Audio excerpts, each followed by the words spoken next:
guys want to know how long it's going to take to get your splits? Well, it depends on you. Before we begin, let me just first say that if you really set your mind to it and really want it, you can do it. When I was a dancer, I was really looking forward to get my splits, but I was not flat naturally. So I had to work hard at it, and how I did that was in dance, I would do super splits where your foot is raised as you're doing the splits for about 3 minutes on each side. And then at home when I was watching TV, I would also do my super splits for probably 20 minutes, maybe each side, because I watched lots of TV and so I got my splits really fast. So here are some things that will relate back to my story that will kind of give you an idea of how long it's going to take you to get your splits. First thing is genetics. So in other words, how tight or loose your muscles naturally are. Second thing could be your age or gender, because typically the older you get, tighter your muscles get, sad to say. And then the younger you are, normally the more flexible you are naturally. And then girls are more flexible than guys. It's just kind of a thing. So sorry guys, but not saying you can't do it. You can still do it. Third is where you're starting off. So like me, I said my muscles are a little looser naturally. So I started lower than my husband Clayton, who in this picture is not super flexible. So yeah, so it just depends on where you're starting off, and that'll tell you how long it'll take you to get it, because the higher you are, longer it'll take. Lower you already are, faster it'll be. Finally, the last thing is just how much time you're able to put into it.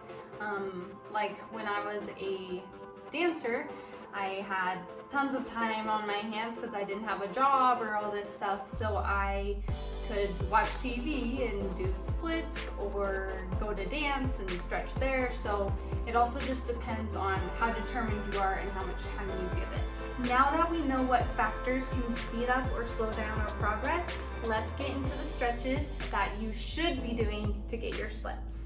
Set a timer for 2 minutes for your warm-up of your choice, so your muscles are warm before stretching to lower the chance of injury. In our first stretch, place your legs at 90 degrees, engage your glutes to help with your balance, and start with your hands on your thigh.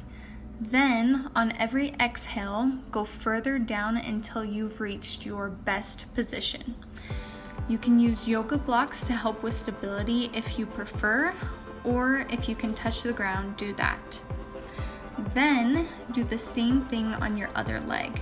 Just make sure your back foot faces forwards and that your corresponding hip is pressing forwards also.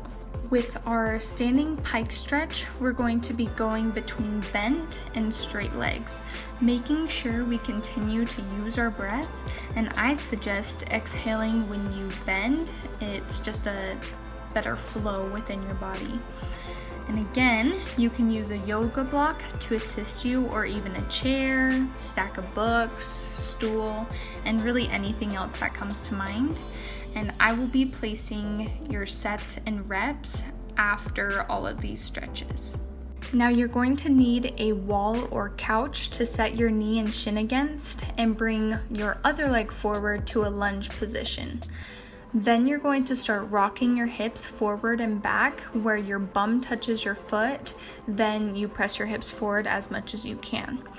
Each time you exhale, you're also going to shimmy your foot a little more forward until you've reached the point where your front leg can completely straighten with your bum on your foot. Once you've reached this point, slowly start to move your foot forward as much as you can while keeping your leg straight.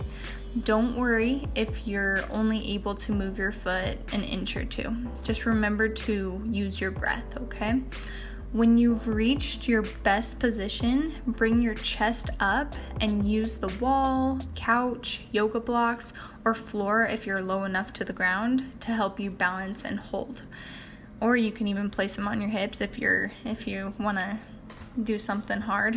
And then don't forget to repeat on the other side and make sure your shin and foot face straight up on the wall as you do this.